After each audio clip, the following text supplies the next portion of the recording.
today I am talking about health markers in the chart. Now, before I start showing you the slides today, I want to tell you something really important. So roll with me on this one.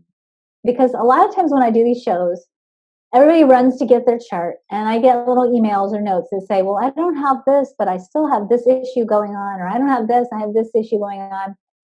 When we're talking about health, we are talking primarily about alignment. The more you are living true to your design, meaning the more you understand your openness and you are using that openness as a source of wisdom for yourself, and the more you understand your definition and you are bringing out the highest expression of that definition, the more likely it is that you will experience well-being in your life. So I want you to understand that it's not about, oh, people with this gait have this issue, or people with this center have a tendency towards this health challenge. That's not how we use the chart to look at the physical body. We look at the chart as a guiding tool to help you discover how you can bring out the highest expression of alignment in your life so that you can tap into a greater quality of well-being and vitality. So human design and health, understanding health markers in the chart.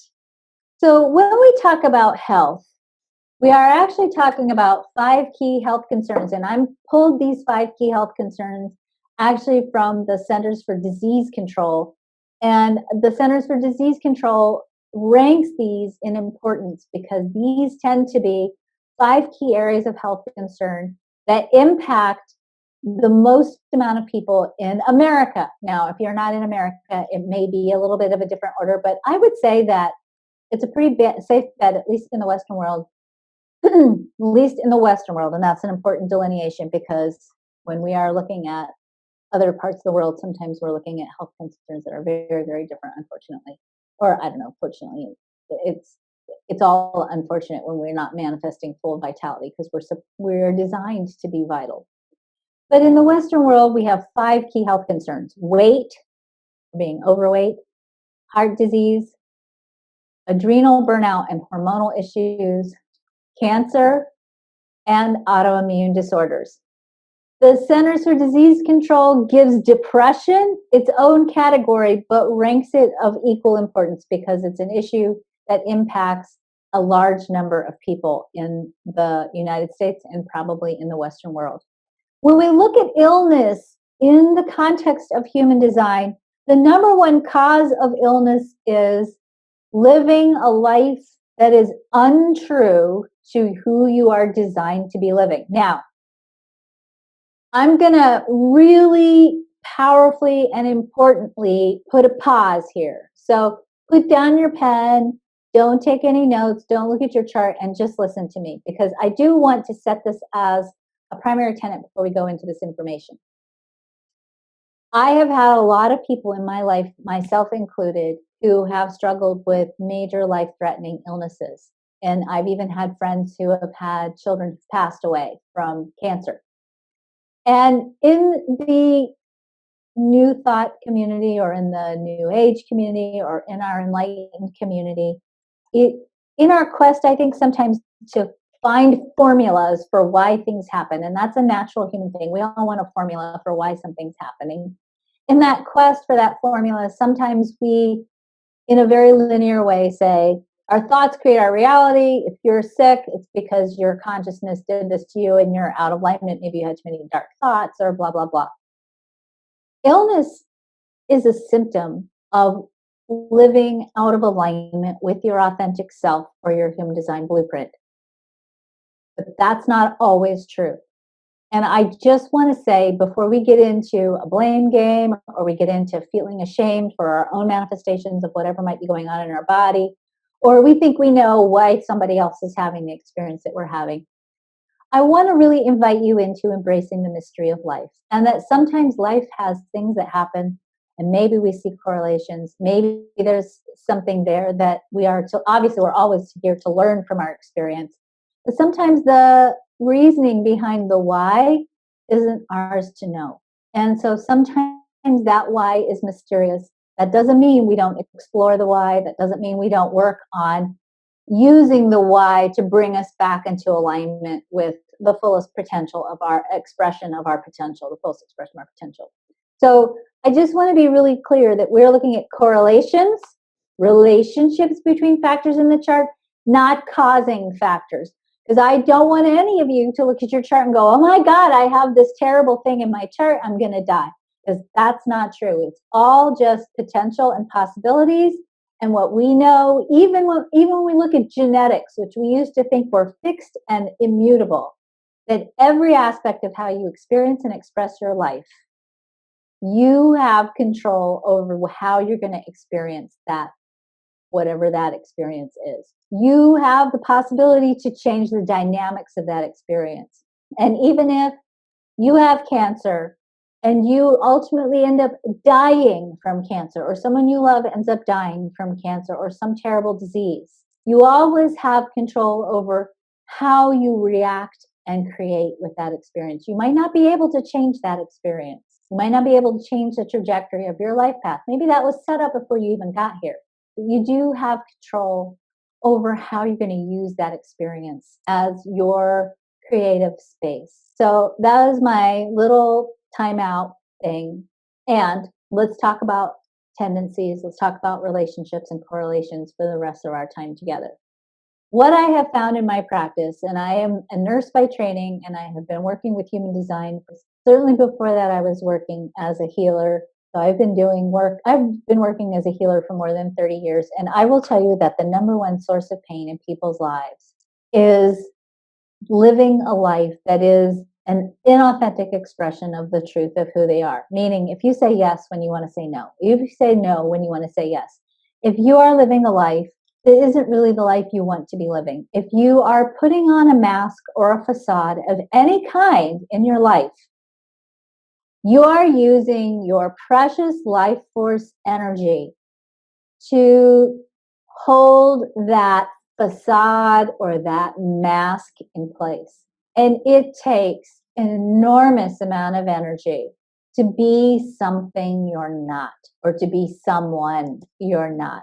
And so when you are living in a life that is untrue or misaligned with who you are, you burn out. You fry your endocrine system. You exhaust yourself in all the creative, infinite ways that humans can do that. And it takes you away from the joy and the richness of the vitality that's available to you, and oftentimes, very commonly, causes pain. And that pain is a barometer of how aligned or misaligned you are with the expression of your life purpose. Okay, so when you are living true to your life purpose, you live a life that can be relatively pain-free. When you are experiencing pain, and we all go through it because sometimes we get off our life path and we hit that wall, that pushing against that wall is about, and the pain that you experience is just a gentle reminder sometimes. Not a gentle reminder because we don't listen so well sometimes. That's why we're going to do intuition later this month, that you need to bring your life back into alignment with the truth of who you are. The most important thing that we always look at when we look at health markers in the chart is the throat center. The throat center physiologically is associated with the thyroid gland. The thyroid gland is the gland that's responsible for metabolism. So when we look at the throat center, we're looking at the energy for metabolizing inspiration into action. That's what the throat center really does. The nature of how your throat center is configured is to a certain degree going to determine your type, the quality of energy you bring to your creativity, and it's going to determine what you're here to talk about and how you're here to express yourself. So if you are not living true to your human design type, it's going to impact your throat center. This is why when we look at manifestors and manifesting generators, two types that have motorized throats, if they are not using their power appropriately, if they're hiding from their power or trying to suppress their natural power, it actually impacts their bodies in a negative way, and it'll impact the thyroid. If you are a generator, projector, or reflector, and you have what's called a non-motorized throat, or if you have an open throat, either one of those two configurations, You create best when you are responding in some way, and that means being invited, recognized, or literally responding if you're a generator to life in the way that's right by your type. If you're not living true to your type, you are probably pushing out into the world with energy you don't really have consistent access to. And when you push against that energy and you try to push with energy you don't have, you fry your thyroid. The reason why we talk about this is because the thyroid is the master gland for the endocrine system. And when we crash the thyroid, we tend to start a domino effect of crashing multiple systems in the body, including the adrenals. And we get adrenal fatigue, including all of our gender hormones. So our testosterone and our estrogen and all of those issues can also start to have a domino effect when the thyroid goes down, or when the thyroid starts to crash, or when it goes into hyperthyroidism, which it tends to do more frequently with manifestors and manifesting generators. So living true to your type, just if you just did that, is one of the most valuable things that you can do to protect your health and your wellness. Because when you live true to your type, you not only get to experience greater alignment with your life and greater joy and greater meaning, you also have a healthier thyroid. The thyroid is, as I said, the master gland of the endocrine system. It will impact the pituitary, the hypothalamus, the thymus, the pineal gland, the testes, the ovaries, the adrenal glands, the parathyroid, and the pancreas, giving us issues with all of those 5 core areas. And depression that I pulled from the CDC can all be associated with the thyroid not functioning properly. Problems in the endocrine system can create, as I said, adrenal burnout, diabetes, hyper or hypothyroidism, sexual hormone imbalances, circulatory and cardiac issues, cancer, Alzheimer's, dementia, and other dementia-like issues, autoimmune disorders, depression, weight gain, food addictions, yeast infections, and much more. So if you want to learn, if you want to keep this really simple and you only have 5 minutes to watch this show, here's the answer you're probably looking for. Do you want to be lean?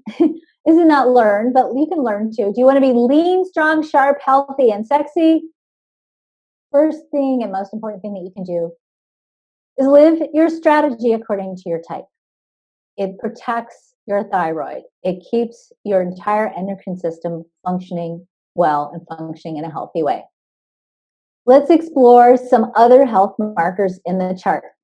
And I'm just going to walk through these things. These are just things that are adjuncts. It's like, if you can imagine that live true to your strategy and type as a Christmas tree, now I'm going to give you the ornaments. I love the ornaments. They're cool, they're fun, they're interesting. You won't get to live out these high elements of the ornaments if you're not living true to your tree. The tree being live true to your type. Follow your energy strategy by design. The first channel we're going to talk about, or the first thing we're going to look at in the chart, is the 2946. The 2946 is the energy in the chart where we embody life force. So the sacral center is life force. The G center is direction. So, and this channel 2946 gives embodiment. It literally is about the physicality, the physical embodiment of life force energy. This is also the energy of succeeding where others fail. So oftentimes people, when they have this channel, they have a tendency to be very successful doing something unusual, and they suck at doing something normal. So if you have this channel, you're not here to do something normal, okay? You're here to be committed to something different. This energy shows us, when you have this defined in your chart, what it does is it amps up the physical body as being a barometer for your life force. So if you have this channel, and that means that either the channel or either one of these 2 gates, your physical body is an extraordinary barometer for how aligned you are with the effective and correct use of your life force and your life path. If you have this channel defined, anytime you stub your toe, get a cold, hit your head on the corner of a cabinet in the kitchen, stop and ask yourself, what's going on in my life?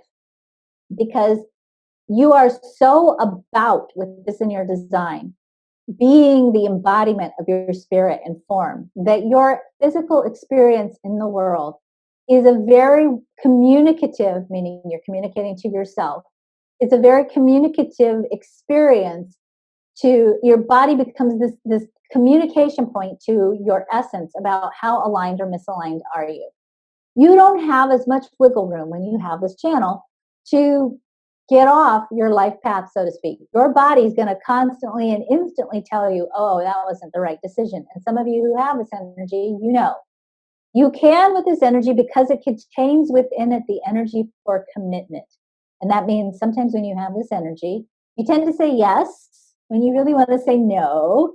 And so you get overcommitted. And because of that overcommitment, you tend to burn yourself out trying to fulfill commitments you really didn't want to fulfill in the first place.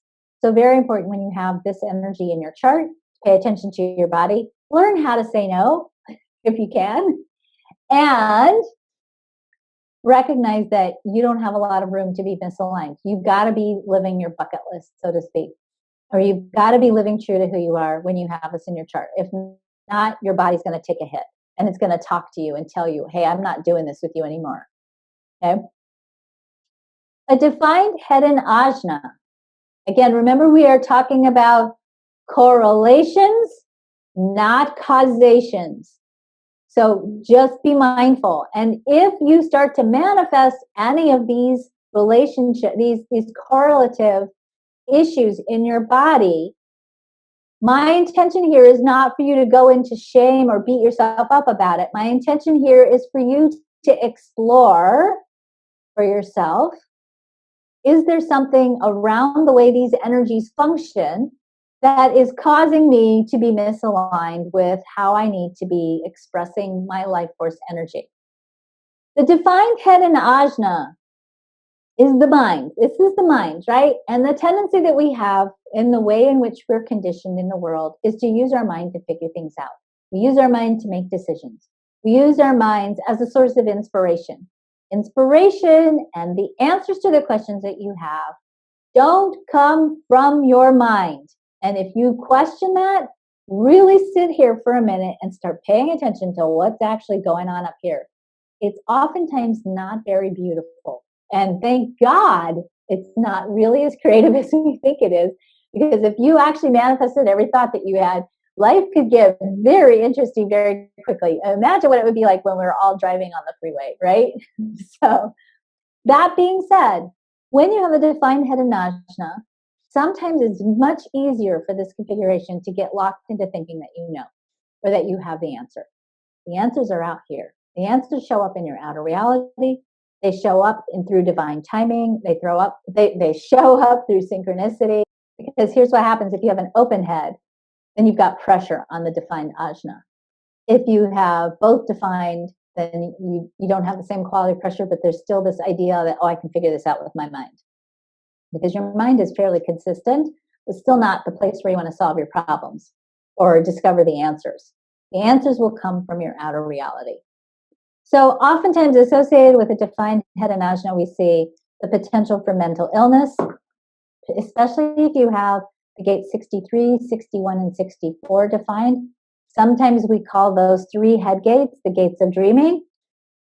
And I don't like this term, so I didn't make this up, but sometimes in traditional human design, we call these the three gates of madness. I don't like the phrase madness, but sometimes there's a lot of questioning here and it can be fixed. You can get stuck in this definition and go round and round and round in a circular way if you're not aware. Defined head and ajna can tend to get headaches. I find, and this is so interesting, that defined head and ajna have a tendency to get head injuries. And here's what I have witnessed. Again, this is anecdotal and not statistical, but something to think about. When you recognize that definition creates a specific component in your energy field or your aura, I do believe that there's something happening in the energy field of defined head and ajna that sort of brings things in trajectory towards the head, towards the physical head. So the joke that I have is that when you have a defined head and ajna, you're a ball magnet. You're that person no matter where you go or whatever sports you play. When it has a ball, you're the one that's always getting hit in the head with a ball because there's like this vortex of energy happening here. So just again, correlations, not causations. So just pay attention to that. It's very common when you have a defined head and ajna to see issues with eyes because both of the gates of the right and the left eye are contained up here, and the pituitary gland. The throat center, as we talked about, can have a tendency to get issues with the thyroid. This is also the center for the actual physical throat and your voice. So if you have this center open and you're pushing with your voice, so you go to a party, right, and you're the one doing all the talking because your open throat's taking in all that communication energy and it's amplifying it, and you're blah, blah, blah, right? The open throat is actually designed for silence. It's designed to sit and experience communication energy and then to only add to the conversation when somebody asks you or recognizes you, which is, of course, not the natural tendency of the open throat center. So if you overuse your throat when the throat is open, you might hurt your throat. You might wake up the next day with a froggy voice or a whiskey voice, right? Or you get a sore throat.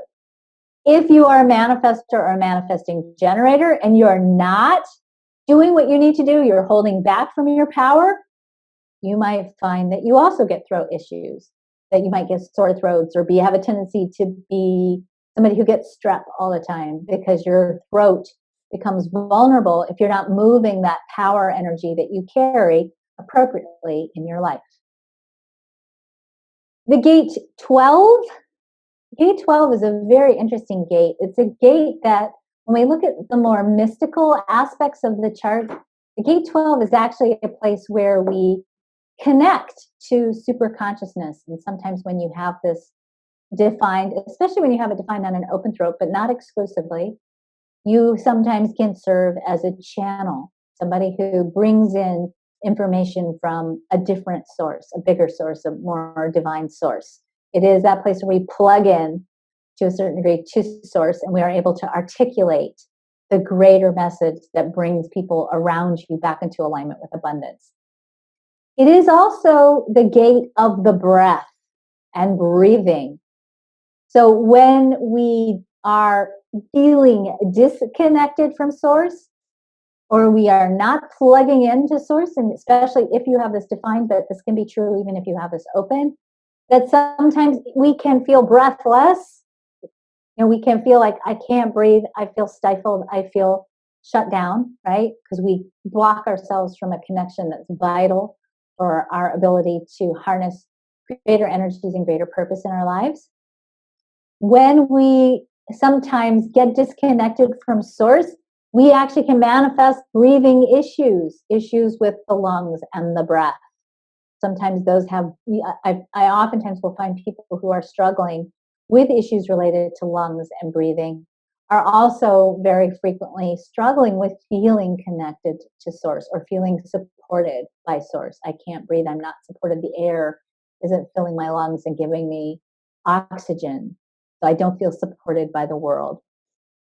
You will oftentimes see too with the 12 an association between this and depression. And part of what happens, and this is even true of this whole channel, is it's a very passionate, emotional energy that has moodiness associated with it. It has cycles of expression and possibility and cycles of internal processing. And it can sometimes even be experienced as shyness or very, very charming, one or the other. And because it's moody, you can have experiences of both. Oftentimes what I find is because this channel also very often struggles to be misunderstood, this is kind of like, this channel is to a certain degree where the archetype of the tortured artist lives. This is somebody who has a vision or a creative idea, and as they bring it forth into the world, not everybody gets it because it's so different. But sometimes the depression that can come with this energy is the depression that's feeling like nobody gets you, nobody really understands you, and you feel alien to the world around you. This is not, by the way, the only place that's located in the chart. Anybody that has any individual circuitry, especially in a prominent position in the chart, like up towards the top of the sun, the earth, the moon, the nodes, anytime you have that kind of energy, there is a potential for you to feel like, oh my God, where are my people? And when is the spaceship coming back to get me? And sometimes that can trigger the experience of depression.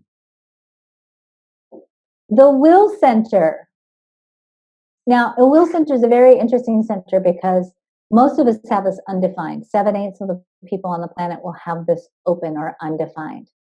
If you have this undefined, there's a tendency for you to question your value, to really struggle with self-worth. You may find that if you have this open, you are driven by a desire to prove your worth or your value in the world. And that drive to prove your value sometimes causes you to do things you don't really want to do, but you feel like you have something to prove. When the center is open, when the center is defined, when it's colored in, it'll be red on your chart. It means you have willpower. It also means that you absolutely need cycles of consistent rest. And let's talk about what is rest, because we tend to think that rest means, oh, I'm not working. And this is not about not working. This is about taking time off to literally resource, meaning connect back to the source, resource your energy. So you go back into the world as a resourced person who has more to give because you take care of yourself. Now, that is true for everyone. We're all designed to nurture ourselves and to take care of ourselves first in order for us to be able to sustain the love and care we give to the world and our purpose. If you have a defined will center, because you have willpower, you have a greater capacity to push through the need to rest, to push through the need for the break until you hit your breaking point. And certainly I would say if you have a defined will, I see burnout happening here in the greatest way. And when we look at the center, this is a center that's associated with the heart, literally the heart, cardiac, stomach, and immune system through the thymus. So here we have a center that looks tiny on the chart, but actually packs a big wallop and has an important function in reminding us to take consistent cycles of rest and respite, and to not push, and to recognize that our value, when we value ourselves, when we stand in our self-worth, and actually this is a big theme we're exploring this week in the transits as well. When we stand in our value and when we hold our value, we understand that our unique manifestation of who we are, this individuated aspect of the divine that is you, is worthy of rest and restoration, because when we create from a restored and rested place, we have greater access to energy, we have greater support from the universe. We're not creating from a place of desperation because we're burned out, and we can stay in the flow of being able to contribute to the world in a much better way when we rest. The will center is oftentimes associated with the heart and the lungs, the stomach, as I said, the thymus. Burnout is something we see here. Oftentimes you'll see addictions here. And especially I think people who are struggling with the need to prove their value and hiding the pain of the self-worth issues with addiction can be there. And we have the potential with this chart, with this center, because this center, especially through the gate 51, which is the center, the gate that comes off the top left pointing towards the diamond. That center is the gate of shock. It's not, I don't think it's a coincidence that when the heart crashes, we wake it back up in hospitals, right, with a shock, with an electrical shock, right? It's an electrical part of the body. When the heart, when you're living in a life that is not reflecting the value of who you are, when you're devaluing yourself and the heart of who you are, there's a tendency to experience shocking health events. Those shocking health events are designed to cause you to die to that old identity that doesn't hold you as valuable or doesn't see you as valuable, so that you can be reborn into a deeper awareness, a deeper knowingness of the value that you bring to the world. The emotional solar plexus, which is the center for emotional energy. I'm not going to go too deep into talking about emotional energy, because I do think that this is an ongoing dialogue we need to be having, because the nature of how emotional energy operates is changing. I'm not going to go deep into that. But for all intents and purposes, in the name of keeping this simple today, the emotional solar plexus is the center for emotional energy. When we use this energy correctly and it's defined, it means you take your time when you make choices and decisions, and you recognize the variable way your emotional energy fluctuates, and you understand that you need time for clarity, and that your emotional energy isn't personal. You aren't experiencing this because you did something wrong or you're screwed up or there's something wrong with you. It's just your energy operates in waves. When you have this energy and you have it open, that's half of you. So half of you have it colored in with waves, half of you have it open. It means you're an empath. You are genuinely an empath. It's not the only place to experience empath energy in the chart, but it's a very powerful place. And when that center is open, you are experiencing the emotions of the world around you. And because wherever we have openness, we amplify. The potential for you to amplify that energy is huge, and for you to get knocked out by other people's emotional energies and to either hold on to it and try to fix it or feel responsible for it, or, as I said, tiptoe around and not ask for what you need and want, because you don't want anybody else to get upset and you don't want to be a bother, and you deny what you need and want for the sake of keeping everybody else happy. This emotional energy is associated with the pancreas and connects to the adrenals through the connections that bring it down to the root center. It's manifested, most importantly, not just in the pancreas, but in the GI tract. So there is a close association between weight, GI health, food, and emotions. We tend to eat sweet because we are missing the sweetness of our connection to source. So sometimes if you do emotional eating, particularly if you crave sweet stuff, it may be because you are missing or lacking in the sweetness of life and the sweetness of your connection to source. If you are craving salty stuff, it often means that your adrenals are also collapsed and that your kidneys are craving that sodium because of the adrenal fatigue. So pay attention to what you're craving, because it may tell you a little bit about what's going on with your body. If you need to move a lot of emotional energy, let's say you've gone through something big, maybe you've had a loss or you're processing intense emotional energy. Hydration, because hydration is really important to GI health. Hydration and drinking water, especially, not other things, but water, not wine, not tequila. Hydration is a really important thing to move emotional energy. So anytime you do big emotional work or you have a lot of energy for transformation, make sure you're staying well hydrated, like 64 ounces of water a day, 8 glasses of water a day or more. And also actually going in a place where there is water, like hot springs or creeks or the ocean, can also actually move your emotional energy. The sacral center is the center for workforce and life force energy. When we have this center defined, we are generators. So all the generators and the manifesting generators have this colored in. Everybody else doesn't. So the manifestors, the projectors, and the reflectors, they all have open sacrals. This sacral energy, when it is defined, needs to be responding.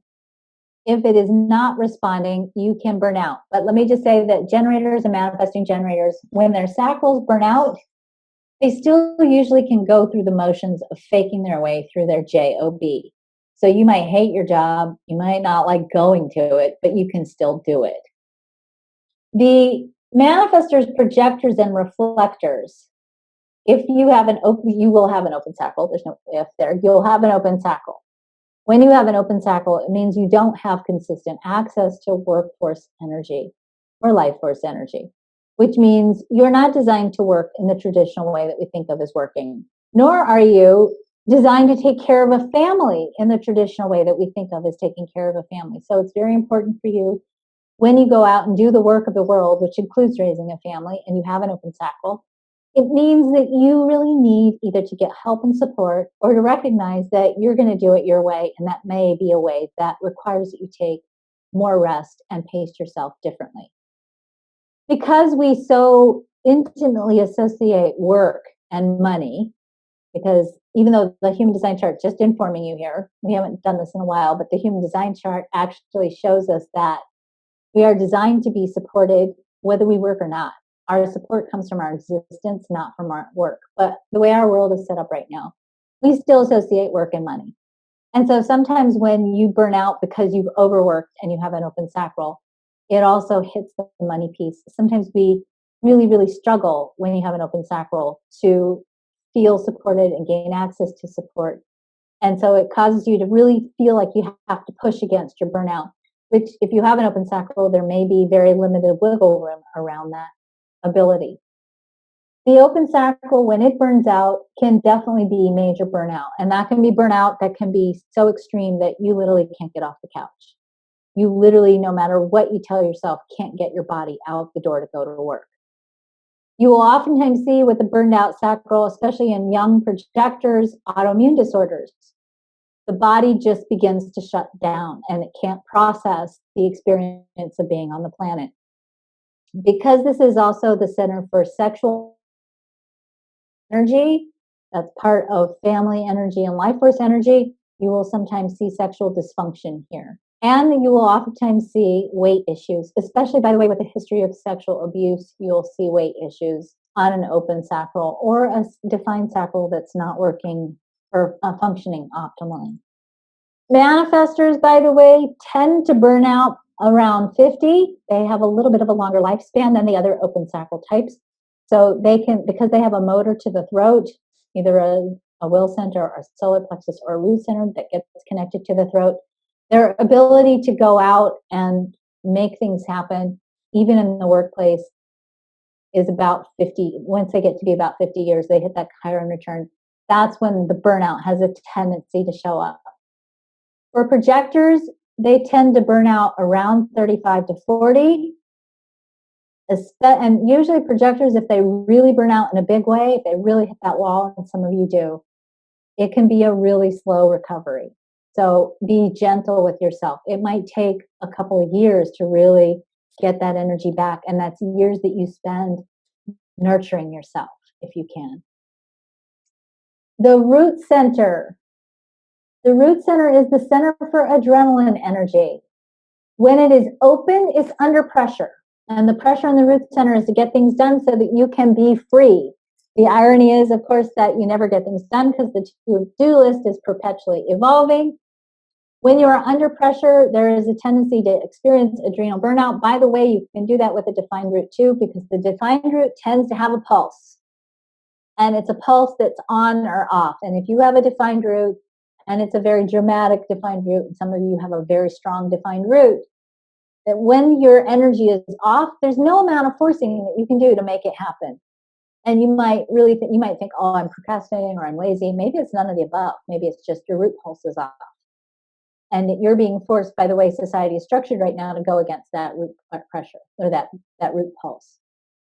What we see most commonly associated with the root center not functioning well, meaning you're not in the flow of divine timing, you're not in the flow of right timing, you're not waiting for the universe to bring things to you, but you're pushing because you're under pressure.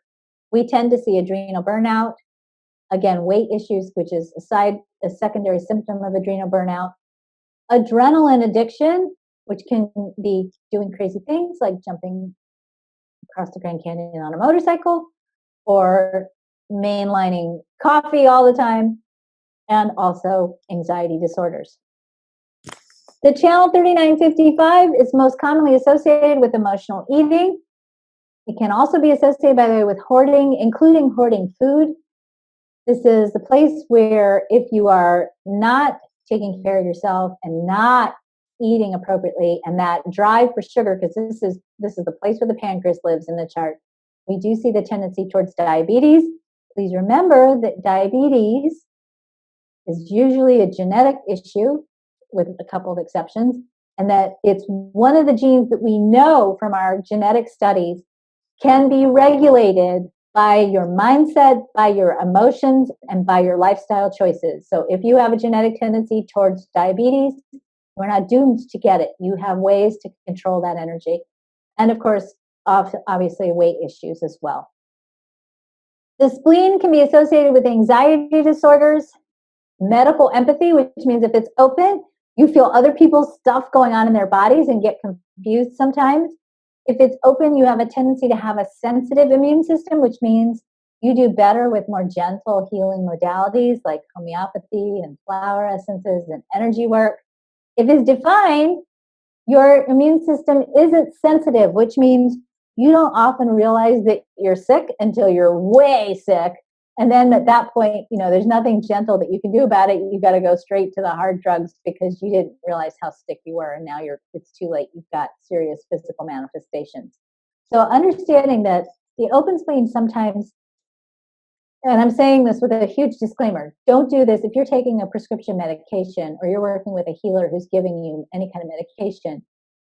Definitely tell your practitioner that you're sensitive. And if the dosage that they've given you is too much, don't hesitate to call your practitioner and adjust the dosage, because sometimes when you have an open spleen, regular dosages can be too much. You also can be much more sensitive to the effects of any kind of recreational drugs or alcohol. So if you have kids that are going to college and they have an open spleen, make sure they understand that they may be more vulnerable to the influences of recreational drugs and alcohol because their system is more sensitive.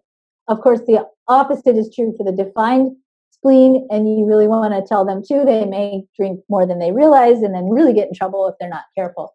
So recognizing that too, that don't put off, if you have a defined spleen, don't put off taking care of yourself, because you may wait until you're really in big trouble and then struggle.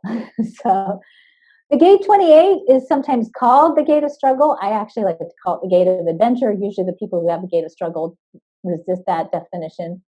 When you have a gate 28, it means that when you want to create something in the world, you have to create something that's meaningful. And the way in which you discover meaning is sometimes you struggle with things to discover what is the most meaningful thing or what is worth struggling for in your life. Very often I see when Neptune is in the gate 28, I will see issues with addiction, because sometimes there's a tendency to struggle with things that are murky and undefined and lacking clarity. And Neptune is oftentimes also a planet associated with addiction. So Neptune in the gate 28 can sometimes be associated with addiction, because the gate 28 has to experiment with the meaning of life to discover what's really meaningful. Sometimes people who have the gate 28, especially when it's in line 6, will tend to experiment with life-threatening choices in their youth. And sometimes people with the gate 28, when they get sick, they actually need to struggle with getting better. This is the person that when they get pneumonia, they actually will heal better if they go out in the garden and work in the garden when they're sick, rather than staying in bed and resting. They need to struggle a little bit to stay healthy. Now, remember, this is correlative, not causative. So if you have these in your chart, it doesn't mean that, this is your fate. Okay, we're talking about relationships, not certainty. So there is a configuration in the chart that I call the near-death configuration, meaning I see a lot of people who have this in their chart, have a story or a history of having had some kind of a near-death experience. You will have the gate 28 defined, as well as the gate 51. Remember, the gate 51 is the gate of shock, the gate 28 the gate of shock, of struggle. Sometimes the gate 28 struggles to know the meaning of life a little bit too close to the edge, and the gate 51 shocks you back into your life. Second configuration that we're looking at, this one I see very commonly, again, correlation, not causation. I call this the breast cancer configuration, and I see this very commonly in women. The gate 27 defined, the gate 27 is a gate of responsibility. So I very commonly will see women who feel responsible for the people in their lives and committed. The gate 29 is the gate of commitment. Women with this configuration, men can have this too, they just tend to manifest it more as codependency than breast cancer. They feel committed to being responsible for, and they have an open solar plexus on the end, for keeping other people happy.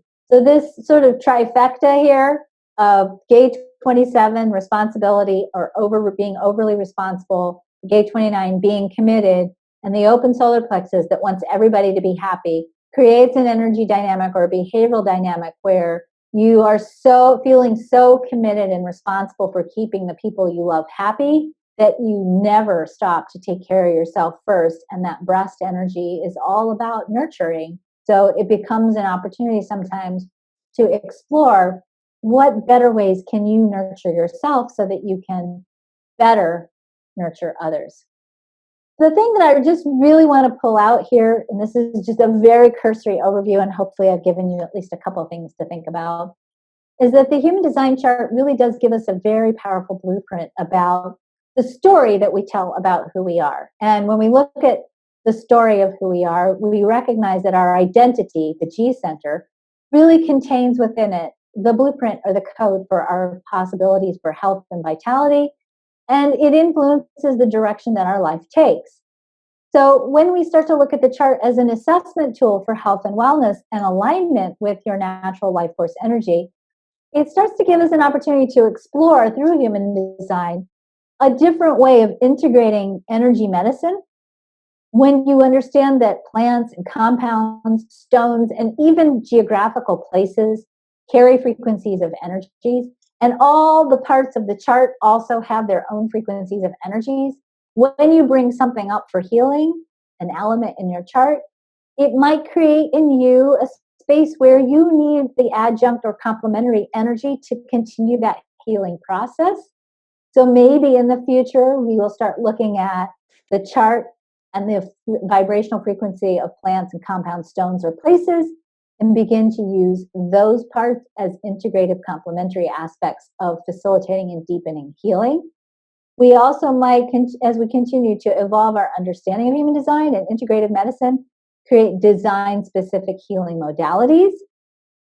The thing that I think is just really exciting is the more awareness that we have about who we are and how we operate, and we really begin to embrace the idea that really is no one-size-fits-all strategy for health and wellness. The linear model of A plus B equals C in healthcare doesn't always work for people. It works for some and it doesn't work for others. And that when we start to really embrace how can we create a healthcare plan or a vitality plan or a wellness plan for someone that best meets their energy needs, I think it'll help us explore more deeply and more in a more empowering way different care plans and different societal expectations and norms that will facilitate a greater quality of well-being. One of the things that I've done is I've integrated emotional freedom techniques, energy psychology, subtle body therapies, essential oils and flower essences, coaching, human design, and quantum science into a body of healing called the quantum alignment system.